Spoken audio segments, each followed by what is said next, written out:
One of the most lacking genres on mobile is the action RPG genre, in my opinion. There's not really a definitive game to speak of when it comes to this genre overall, and Diablo Immortal really disappointed a lot of people because of its greedy monetization. However, 2 games just released on the 12th that are really vying for that definitive spot in the action RPG genre on mobile. That is Torchlight Infinite and Undecember. Now, which one is better? Let's check it out. Just a heads up, I have spent 2 to 3 hours with each individual game, and I'm going to be sharing gameplay of it with you guys and just talk about some specific points that I think each one does well as not so well. Let's take a look at Torchlight Infinite first. Now, I loved Torchlight 2, and this game's art style really emulates that to a T. It's very stylized, it's very cartoony, and I could see this turning off a lot of people who may not like this specific art style, but it really is polished, and the sound design and the sound effects and the voice work is really well done. There's been a lot of effort in this department when it comes to looks and sound design, and I'm really impressed. As with any action RPG, you choose a class at the beginning of the game. However, these are gender-locked classes, meaning that each class doesn't have a male and female counterpart. They are already locked into a female-only or a male-only counterpart, and there's only one female out of the beginning classes to play as, which I think is just really archaic. I think you should be able to even customize your character and how they look, as well as their gender. So this is definitely a knock on Torchlight Infinite, unfortunately. Now, I've played as the Ranger as well as the Mage, and both of them have really flashy moves, and they really are satisfying to utilize. Now, the combat doesn't feel as smooth as Diablo Immortal's combat. Some of it will have kind of like, not frame rate hiccups, but animation hiccups, where it's just not super smooth and fluid, but that's okay because everything looks great on screen. There's really satisfying numbers popping up when you're killing enemies, so the combat is actually pretty fun. There's an emphasis on skills in Torchlight Infinite. You can equip different skills at one time, you can utilize them in different combinations, and you can upgrade them individually, which is really fun to experiment with and satisfying to do, so you feel that progression. Loot, on the other hand, is not visible on your character once you equip it, unless it's a weapon, which is a super big disappointment to me, at least personally, because I get a lot of satisfaction and rewarding gameplay from seeing my character change from the sweet loot that I get.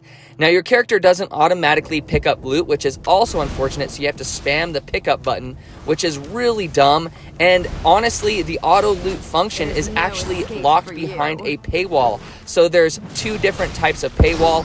One is to just pick up normal and rare loot, but the super rare loot will not be picked up automatically unless you get the battle pass, which is yet another bad thing in my opinion.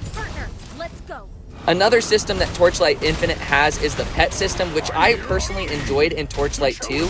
Now, it's here, but you have to get new pets through a GACHA system, which I really don't like. And then to upgrade your pets over time, one of the ways you can do it is by getting duplicates of a pet. So you have to participate in this GACHA system over time in order to progress with your pet specifically, which I really dislike. Now, there's a lot of other free-to-play shenanigans in this game when it comes to items and stuff in the shop that I don't quite understand yet after about 2 to 3 hours of play, so I don't know how integral it is with the gameplay in late game, but so far I haven't felt the need to spend money at all, except for the auto loot function, which is the only thing that I've really disliked so far. Another unfortunate thing is that this is cross-play with PC, which I think is cool.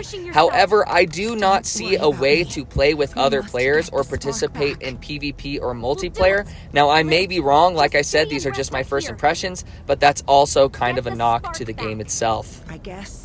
However, I've really enjoyed Torchlight Infinite so far.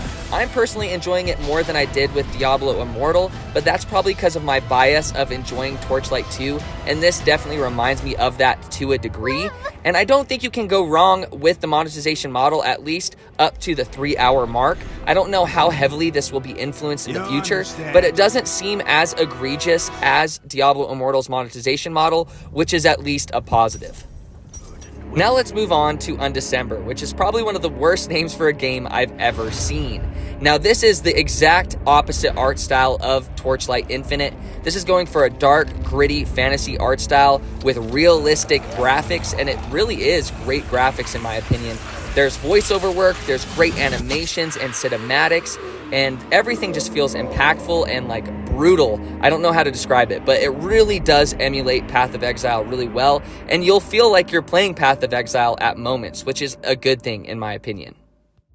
Now, you don't choose a class at the start of this game, which actually surprised me. It does have a character creation tool, and it's actually pretty good. It's not super expansive, but it gets the job done. And then whatever you equip your character with is what determines the abilities that are at their disposal, as well as what class, so to speak, they are. So you can flex these on the fly, which I thought was pretty cool, honestly.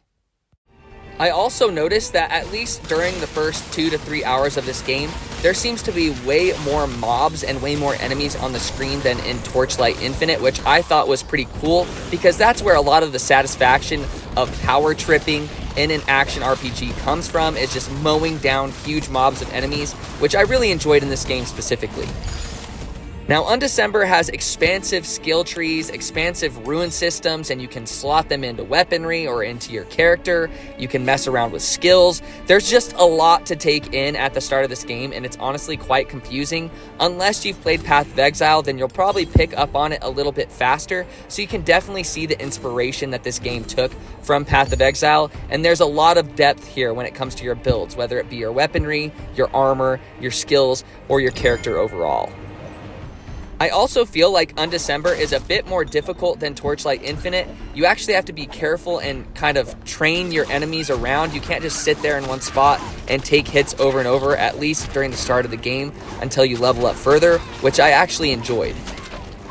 Now, as far as the monetization goes, this was a bit more straightforward than in Torchlight Infinite. I was able to more understand things right off the rip. It seems like you can basically purchase anything directly, at least so far in the game, which is good. I would rather have that than gacha systems or just weird, complicated systems where there's multi-layered things.